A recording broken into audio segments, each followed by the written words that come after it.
when I'm painting lures, I prefer the powder coat. Brushing is not a very good option for lures. I've never had good luck with it. Airbrush would be awesome if I was set up to do that. I do plan on getting that stuff. I'd like to paint some blanks, crankbaits and topwaters and stuff. So that'll be something I add to my my skills later. I prefer the powder coat just because it's most of my lures are one color. You know, I can do the two color, add flakes and whatever. That works well.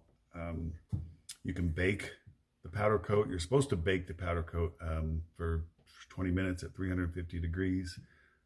I have a toaster oven that I've used for that at some point. I didn't find that it saved my lures. If I hit a retaining wall, it's going to chip regardless of if I've cured it or not. So I skip that step.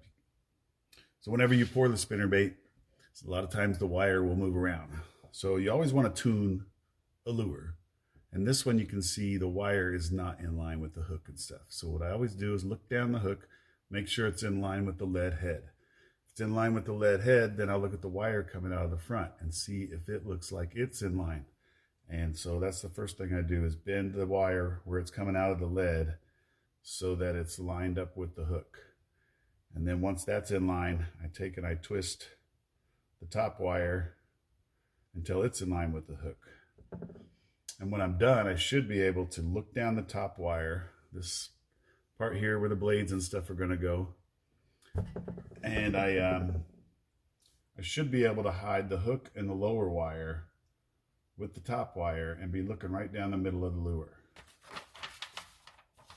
Powder coat is powder, and I use a piece of paper to hold it. There's very little waste when it comes to powder paint. This particular one is a Pearl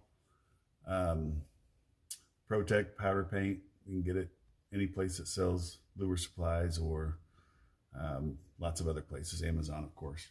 And so whenever you're working with powder paint, you're just going to take a little bit of the powder, the paint, and put it in the middle of your paper. Anything that's not used will be put back in the container. So our tools are our lure blanks, a piece of paper, the powder coat paint. I use small vice grips and my heat gun, and that's all you need to paint gobs of lures. So I take my my vice grips and I grab the hook just at the end of the J or beginning of the J, whatever, right before the bend, right at the bend. And it just gives me a good grip for when I'm heating.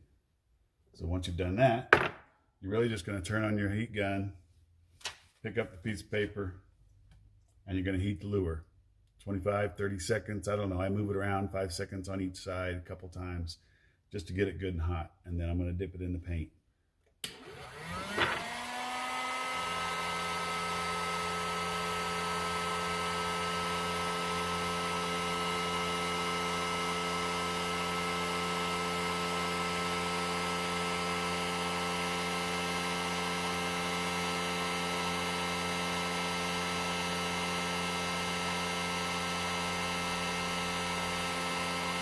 So when I'm dipping in the paint, I'm just going to put it in and cover, shake, and go back to heat.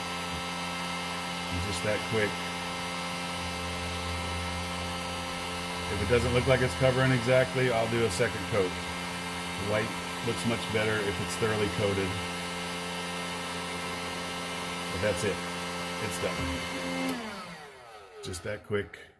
We got a nice pearl white coating on our spinnerbait.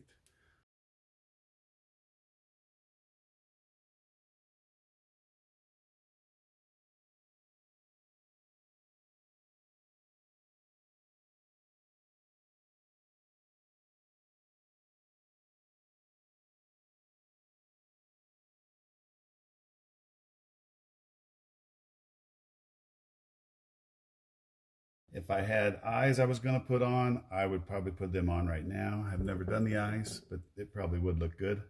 I usually just take and put a black dot in the middle later on when they're dry, and just keeping things simple.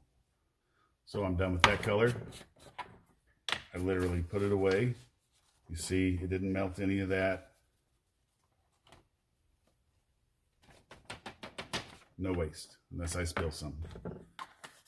Then say I'm going to do a yellow lure. I usually would do a bunch of them. I know I like white, so I'd probably make 4 or 5 whites. Same with yellow. These are my go-to colors. I used to use a lot more yellow than I seem to now. Michigan has a lot clearer water than Missouri does, so for that reason, I don't need as much bright colors. I do still always have a few around. Actually, walleye and perch and stuff love yellow, chartreuse, so, you know, no reason not to.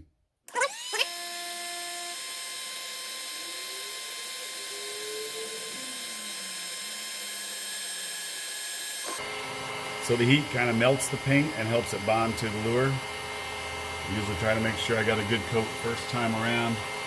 Just a quick little, make sure the outside gets hot, and that's it. Yellow. Done with yellow. Just put it away. So obviously that was the same process. I'm going to show you one more process of the powder coat. I'm going to use a brown, and then I'm going to put a little green flake over the top of it. Some colors you can get that already have a base color and then a glitter color or a sparkle. The blue, black with blue is a good jig color. It comes already made that way. I will show you that when I do the jigs. The brown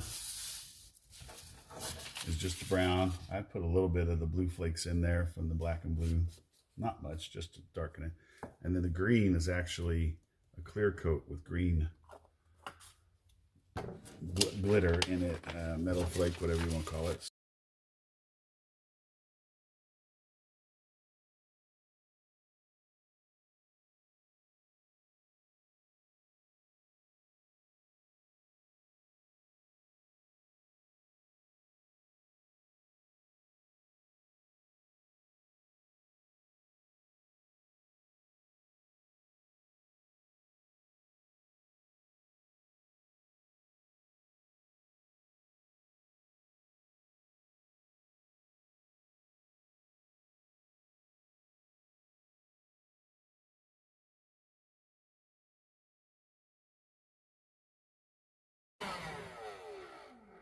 Brown with green flake. So natural lakes, clear water.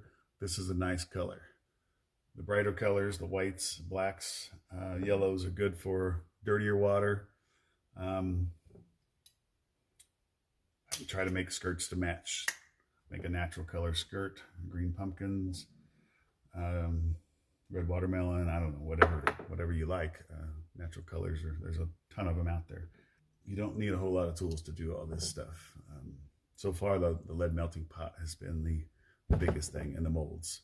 Those are two that, you know, mold's probably 45 bucks. I think it was 70 bucks for the melting pot, and but it saves me so much time and hassle. You can do it without a melting pot, but pouring lead with a ladle, I just didn't have very good luck with it. It was before I started heating my hooks and my wires, so, you know, for river weights and stuff, I'm sure that's just fine, no problem. But the delivery of the lead to the mold in a smooth, easy fashion, still at the temperature that you got it heated up at, and it pours around the hook and the weight, makes a big difference. So I don't know, I'm a fan of the melting pot. I made this nice little rack just for holding my lures. You can use whatever, I don't know, pegboards. Pretty good. I just don't want my lures to touch each other while until the paint cures. It doesn't take long to cure, but if you're trying to build a bunch of them, you need something to do with them while it dries. So that works out well for me. I just welded it out of tent posts, tent peg, support posts for tents. Part 1 was lead and hooks. Part 2 was powder paint. Part 3 will be skirts and blades. On to part 3.